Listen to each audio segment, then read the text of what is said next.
जय भीम साथियों, आज आपके बीच एक और नई कहानी के साथ, एक और नई सच्ची कहानी के साथ। ये कहानी है बाबा साहेब डॉक्टर भीमराव अंबेडकर और उनकी जीवन साथी माता रामाबाई अंबेडकर के बीच की। महिलाओं को अधिकार यूं ही नहीं मिले हैं, महिलाओं को मान सम्मान स्वाभिमान की जिंदगी यूं ही नहीं मिली है। वो प्रेरणा बाबा साहेब को कहां से मिली, तो आपके सामने एक नई कहानी पेश करता हूं। मैं चाहता हूं कि आप इस कहानी को पूरा देखें। और ये कहानी नहीं, एक सच्ची है घटना, एक सच्चा घटनाक्रम है जो आपके बीच मैं पेश करने जा रहा हूं। बात उस समय की है कि जब बाबा साहेब डॉक्टर भीमराव अंबेडकर देश में रहने वाले तमाम शोषित, वंचित, पीड़ित, दलित, बहुजन और सर्व समाज के मसीहा जब विदेश से अपने लोगों के हक अधिकार मांगकर वापस भारत लौटे, बहुत सारी डिग्रियां प्राप्त करके वापस भारत लौटे, बहुत सारी पढ़ाई पढ़कर जब भारत वापस लौटे, तो बाबा साहेब के जगह जगह स्वागत समारोह करे जा रहे थे। बाबा साहेब के जगह जगह उनके सम्मान के लिए प्रोग्राम करे जा रहे थे पूरे देश में। और बाबा साहेब देश के एक जो निचला तबका जिसको कहा जाता था, एक पुस्तक के तहत एक देश में रहने वाला निचला तबका जो था, बाबा साहेब उसके मसीहा के रूप में उभरे, दलितों के सबसे बड़े नेता के रूप में उभरे उन दिनों।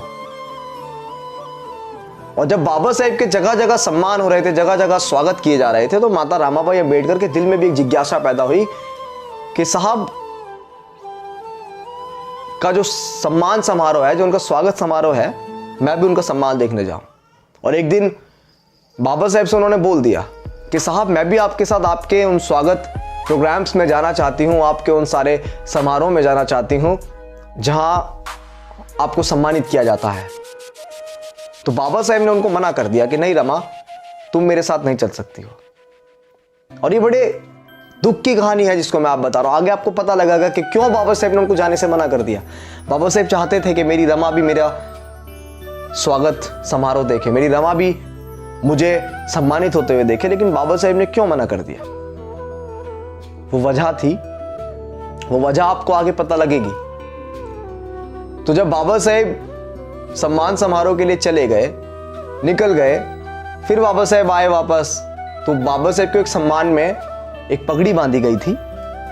और जब बाबा साहेब घर आए तो बाबा साहेब ने वो पगड़ी अपनी अलमारी में रख दी। उसके बाद अगले दिन भी कहीं जाना था, प्रोग्राम लगे हुए थे, स्वागत समारोह लगे हुए थे, बाबा साहेब का सम्मान हो रहा था पूरे देश में, क्योंकि बाबा साहेब डॉक्टर भीमराव अंबेडकर अपने लिए तो दुनिया जीती है, लेकिन बाबा साहेब दूसरों के लिए जिए और जीवन भर संघर्षरत रहे। इस देश में रहने वाले जो निचला तबका था, गरीब, शोषित, वंचित, पीड़ित थे, उन लोगों को सम्मान करने के लिए उन्होंने अपना पूरा जीवन संघर्ष किया। इसके लिए पूरे देश में उनके स्वागत समारोह हो रहे थे। तो अगले दिन बाबा साहेब के एक और प्रोग्राम में जाना था। तो माता रामाबाई अंबेडकर को पता लगा कि मेरे साहब ने मुझे क्यों मना करा अपने साथ ले जाने के लिए। तो माता रामाबाई अंबेडकर ने बड़े दुख के साथ, जो पगड़ी होती है, क्योंकि साड़ी नहीं थी अच्छी सी जाने के लिए, तो वो जो पगड़ी थी, माता रामाबाई अंबेडकर ने, बाबा साहेब की जीवन संगनी ने, जो देश में दलितों के रहबर बनकर उभरे, जिन्होंने दलितों के लिए आजीवन संघर्ष किया, देश में समानता लाने के लिए आजीवन संघर्ष किया, मैं समझता हूं कि अगर चाहते तो फिर माता रामाबाई अंबेडकर के पास शायद जो सबसे अच्छी साड़ी होती देश के अंदर, वो माता रामाबाई अंबेडकर के पास होती, लेकिन नहीं थी। उसका कारण था क्योंकि वो इतने सम्मान होने के बावजूद भी आगे तक का सोचते थे बाबा साहेब कि कैसे और आगे लड़ाई लड़ी जाए। तो जब बाबा साहेब स्वागत समारोह के लिए निकल गए, एक प्रोग्राम के लिए निकल गए, तो माता रामाबाई अंबेडकर ने बाबा साहेब की जो पगड़ी थी, जो प्रोग्राम से बंधी थी, तो माता रामाबाई ने साड़ी की तरह उसी पगड़ी को पहन लिया। और बाबा साहेब का जब प्रोग्राम था, माता रामाबाई वहीं पहुंच गई और वहीं जाकर उनका प्रोग्राम देखने लगी। और प्रोग्राम देखते देखते वो पगड़ी जो होती है, वो कपड़ा ऐसा था कि वो धीरे धीरे नीचे से सिकुड़ना स्टार्ट हो गया, धीरे धीरे नीचे से सिकुड़ना शुरू हो गया। अब पगड़ी सिकुड़ते सिकुड़ते सिकुड़ते सिकुड़ते बहुत ज्यादा सिकुड़ गई। तो माता रामाबाई प्रोग्राम देख के, स्वागत देख के, आंखों में आंसू थे कि मैं कितनी खुशहाल हूं कि जिनको आज पूरा देश नतमस्तक है, जिनको सभी लोग इतने सम्मान के साथ बुला रहे हैं, जिनका स्वागत कर रहे हैं, मैं उनकी जीवन साथी हूं, मैं उनकी धर्म पत्नी हूं। ये मेरे लिए बड़े सम्मान की बात है। आंखों में आंसू थे और ये बात सोचकर, जब क्योंकि पगड़ी थी वो सिमटती चली जा रही थी, वो कपड़ा था वो सिमटता चला जा रहा था, तो माता रमाबाई अंबेडकर वापस घर आ गई। लेकिन बाबा साहेब ने माता रमाबाई अंबेडकर को मंच से देख लिया था कि दूर कहीं रमा खड़ी हुई है। बाबा साहेब ने क्यों मना किया था? क्योंकि बाबा साहेब के पास व्यवस्था नहीं थी कि माता रमाबाई को वो अच्छी सी साड़ी पहना सके ताकि वो उनके साथ स्वागत समारोह में जा सके। समझ रहे हैं आप? तो माता रमाबाई घर आई, उन्होंने वैसे ही साड़ी को उस पगड़ी को लपेट कर अलमारी में रख दिया और साहब के आने के बाद बोला, कैसा रहा तुम्हारा प्रोग्राम? आपका प्रोग्राम कैसा रहा साहब? तो बाबा साहब ने बताया कि रमा, मैंने तुम्हें देख लिया था,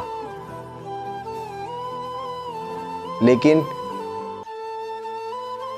तुम भी अपने आप को कोसती होगी रमा कि मैं कैसे व्यक्ति के घर में मेरी शादी होकर आई जो मुझे अच्छी सी साड़ी लेकर भी नहीं पहना सकता है। तो माता रमाबाई अंबेडकर ने कहा कि नहीं साहब, आप जो कर रहे हैं वो एक समाज के लिए कर रहे हैं, आप जो कर रहे हैं वो दबे कुचले शोषित वंचित पीड़ित लोगों के लिए कर रहे हैं। तो मैं ना साड़ी पहन पाऊं, लेकिन आने वाली तमाम महिलाएं, आने वाली करोड़ों महिलाएं सम्मान के साथ जिंदगी जिएंगी, तो मैं समझूंगी कि आपके त्याग, आपके समर्पण, आपके बलिदान ने उन सब लोगों को वो सारी चीज़ें दी जो मुझे नहीं मिल पाई। मैं अपने आप को महसूस करेंगी कि वाकई जो सारी चीज़ें मुझे नहीं मिल रही हैं वो मेरे आने वाली बच्चियां पहन रही हैं। मेरे आने वाली देश में रहने वाली तमाम जो करोड़ों शोषित वंचित पीड़ित लोगों के घर में महिलाएं हैं, देश में रहने वाली तमाम समूची महिलाएं हैं, वो सब पहन रही हैं। तो मैं तो अपने आप को बहुत खुशनसीब मानती हूँ साहब कि मैं आपके घर में हूँ, मैं आपकी जीवन साथी हूँ। ऐसा आप ना सोचें। आप सोच रहे हैं आज देश में महिलाओं को इतनी सारी चीज़ें मिल पा रही, इसमें त्याग था माता रमाबाई अंबेडकर का। क्योंकि माता रमाबाई अंबेडकर चाहती तो वो डिमांड कर सकती थी, नहीं साहब मुझे तो अच्छी सी साड़ी चाहिए। अगर माता रमाबाई चाहती तो वो डिमांड कर सकती थी कि नहीं, मुझे भी एक अच्छे से घर में रहना है। वो चाहती तो वो भी डिमांड कर सकती थी कि नहीं, मेरे बच्चों को पहले अच्छा सा आप सारी चीज़ें की व्यवस्था करके दीजिए। लेकिन माता रमाबाई ने नहीं कहा। वो कहावत आपने सुनी है कि एक कामयाब व्यक्ति के पीछे एक औरत का हाथ होता है। तो बाबा साहेब की कामयाबी के पीछे माता रमाबाई उनकी जीवन साथी का हाथ था। क्योंकि शायद अगर वो साथ ना देती तो बाबा साहेब टूट जाते। जितनी कठिनाइयां बाबा साहेब के बीच आई, उन कठिनाइयों में उनका हिस्सेदार बनकर माता रमाबाई अंबेडकर खड़ी रही।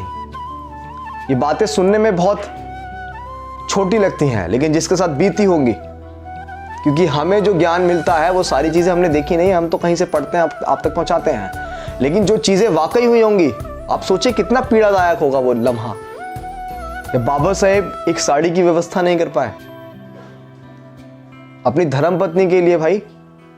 लेकिन आज हम लोगों को वो सारी चीज़ें मिल चुकी है। देश में रहने वाली तमाम जितनी भी करोड़ों महिलाएं हैं, मैं सबसे कहना चाहूँगा कि आपको इतनी सम्मान की ज़िंदगी मिली है, उसके लिए माता रमाबाई अंबेडकर ने त्याग, समर्पण, बलिदान दिया है, अपनी ऐशो आराम को ठुकराया है जब आपको सारी चीज़ें मिली हैं। लेकिन आज कमाल की बात है कि हम लोग उनका एहसान भूल रहे हैं। आज कमाल की बात है कि हम लोग बाबा साहेब को भी गलत बताते हैं, उनके लिखे हुए संविधान को भी गलत बताते हैं, उस कॉन्स्टिट्यूशन को भी गलत बताते हैं। देश में रहने वाले सर समाज से कहना चाहूंगा और खासकर बहुजन समाज से कहना चाहूंगा कि आप लोग आज समझ जाइए कि किस तरीके से वो जीवन मिला, किस तरीके से ये मान सम्मान स्वाभिमान की जिंदगी मिली। महिलाओं से कहना चाहूंगा कि माता रमाबाई अंबेडकर नहीं होती, क्योंकि अगर वो अच्छी अच्छी चीज़ों की डिमांड करती तो बाबा साहेब वो सारी चीज़ें नहीं कर पाते जो उन्होंने आज की। बाबा साहेब बहुत अच्छा संविधान नहीं लिख पाते, वो पहले तो बहुत अच्छी पढ़ाई नहीं कर पाते अगर माँ रमाबाई का त्याग समर्पण नहीं होता। अकेली रहती थी घरों में, बाबा साहेब विदेश में पढ़ते थे, हालत इतनी बुरी थी, जातीय प्रताड़ना सहनी पड़ती थी, बच्चों की तबीयत खराब रहती थी, लेकिन उसके बावजूद भी बाबा साहेब को परेशान नहीं किया। बाबा साहेब की पढ़ाई में वो अड़चन नहीं बनी। तो आप लोग उस त्याग, उस समर्पण, उस बलिदान को याद रखिए, भूलिए मत। इस कहानी को आप सभी तक पहुंचाने का उद्देश्य सिर्फ इतना था कि हम लोग ना भूलें वो तमाम त्याग, समर्पण, बलिदान जो हमारे लोगों के लिए बाबा साहेब ने, उनके परिवार ने सही। बाबा साहेब ने हमारे लिए अपने 4 बच्चे कुर्बान कर दिए, लेकिन आज मैं गर्व से कहता हूं कि हाँ, मैं भी बाबा साहेब का वंशज हूं, क्योंकि बाबा साहेब नहीं होते तो आज मुझे भी मान सम्मान स्वाभिमान की जिंदगी नसीब नहीं होती। आप लोग मत भूलिए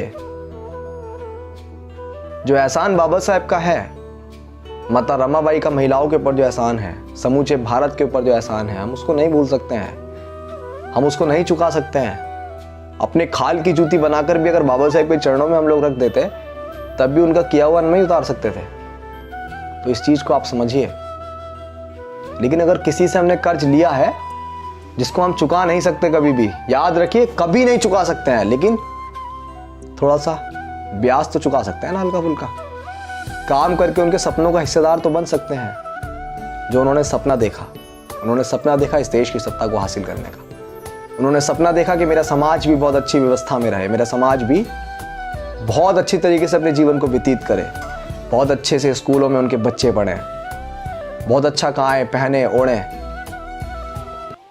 लेकिन ये कब होगा? हमारी आने वाली पीढ़ी को नसीब नहीं होगा अगर आज हम संघर्ष नहीं करेंगे तो।